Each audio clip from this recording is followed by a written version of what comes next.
மகாநதி அடுத்த வர எபிசோடில் பார்த்தீங்க அப்படின்னா காவேரி வந்து குமரன் கூட போய் பசுபதியை பார்த்து ரொம்பவே பார்த்தீங்க அப்படின்னா நோஸ் கட் பண்ணிட்டு வந்துடுவாங்க. பசுபதி என்னெல்லாம் திட்டணும்னு நினச்சாங்களோ எல்லாத்தையுமே திட்டிட்டு இனிமேல் நீ வெளியே வரப்ப நல்லபடியாக திருந்தி வரணும்னு சொல்லிட்டு அந்த கடவுள்கிட்ட நான் வேண்டிக்கிறேன் அப்படின்னு சொல்லிட்டு பசுபதியை திட்டிட்டு வந்துடுவாங்க. வந்து பார்த்தீங்க அப்படின்னா வீட்டில் கங்கா கிட்ட பேசிகிட்டு இருப்பாங்க. கங்கா கிட்ட பார்த்தீங்க அப்படின்னா பசுபதி பார்த்த விஷயம் எல்லாத்தையுமே சொல்லிட்டு கொடைக்கானல் கிளம்புறேன் அப்படின்னு சொல்லிட்டு கிளம்புவாங்க.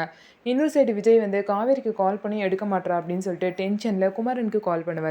காவேரி இருந்தால் கொஞ்சம் கொடுங்களேன்னு சொல்லுவார். அதுக்கு குமரன் வந்து நான் நிவின் வீட்டில் இருக்கேனே, காவேரி இந்நேரம் கொடைக்கானல் கிளம்பியிருப்பாளே உங்கள்கிட்ட சொல்லலையா அப்படின்னு சொல்லிட்டு குமரன் வந்து விஜய் கிட்டே சொல்லியிருப்பாங்க. ஏதோ சர்ப்ரைஸ் கொடுக்குறா போல அப்படின்னு சொல்லிட்டு விஜயும் மலைப்பிட்டு ஃபோனை வச்சிருவாரு. இதெல்லாம் ஒரு சைடு இருக்கா. இன்னொரு சைடு பார்த்திங்க அப்படின்னா யமுனா வந்து நிவினை ரொம்பவே திரும்ப டார்ச்சர் பண்ண ஆரம்பிச்சிட்டாங்க. திரும்ப பார்த்திங்கன்னா நிவினையும் காவேரி சேர்த்து வச்சு தப்பாக பேசுகிறாங்க. அது மட்டும் இல்லாமல் நிவின் பார்த்திங்க அப்படின்னா யமுனாவும் டைம் முடிஞ்சிச்சு இந்த வீட்டை விட்டு கிளம்பு அப்படின்னு சொல்கிறாங்க. கிளம்ப மாட்டேன் அப்படின்னு சொல்லிட்டு அடம் பிடிக்கவும் யமுனாவை பிடிச்சி வெளியே தள்ளி விடுறப்ப கரெக்டாக அந்த நேரம் பார்த்து குமரனும் அங்கே வந்துடுறாங்க.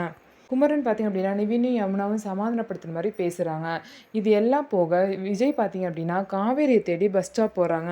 விஜய் வந்து காவேரியை பார்க்குறதுக்கு போகிறதுக்கு முன்னாடி வெண்ணிலா விஜயை தடுத்து எங்கே போகிறீங்க அப்படின்னு சொல்லிட்டு கேட்குறாங்க. அது மட்டும் இல்லாமல் காவேரி வந்து கால் பண்ணாததையும் காவேரி கொடைக்கானல் கிளம்புறதையும் வந்து விஜய் வெண்ணிலா கிட்ட சொன்னேன். வெண்ணிலா பார்த்தீங்கன்னா காவேரி வந்து விஜயை வந்து தனக்கு விட்டு கொடுத்த எல்லா விஷயத்தையும் விஜய்கிட்ட சொல்லிடுறாங்க. அது மட்டும் இல்லாமல் காவேரி வந்து தன் வயிற்றுல குழந்தைய வச்சுருந்துமே உங்களை வந்து எனக்காக விட்டு கொடுத்துட்டா, இவ்வளோ தூரம் வந்து விட்டு கொடுக்குறா அப்படின்னா கண்டிப்பாக உங்கள் மேலே எந்த அளவுக்கு லவ் வச்சிருக்கா அப்படிங்கிறது எனக்கு புரிஞ்சிருச்சு விஜய். இனிமே உங்க 2 பேரையும் பிரிக்கணும்னு சொல்லிட்டு நான் என்னைக்குமே நடக்க மாட்டேன். நானே என் கையால் உங்க 2 பேரையும் சேர்த்து வைக்கணும்னு நினைக்கிறேன் அப்படின்னு சொல்லிட்டு வெண்ணிலா சொல்கிறாங்க.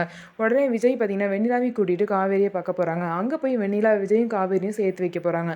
இதுதான் வரப்போகிற எபிசோடில் நடக்க போகுது. இந்த மாதிரி விஜயும் காவேரியும் சேர்ற இந்த அழகான தருணம் உங்களுக்கு பிடிச்சிச்சு அப்படின்னா நம்ம வீடியோவை லைக் பண்ணிக்கோங்க. அதுக்கப்புறம் மறக்காமல் நம்மளோட சேனலை சப்ஸ்கிரைப் பண்ணிட்டு பாருங்கள்.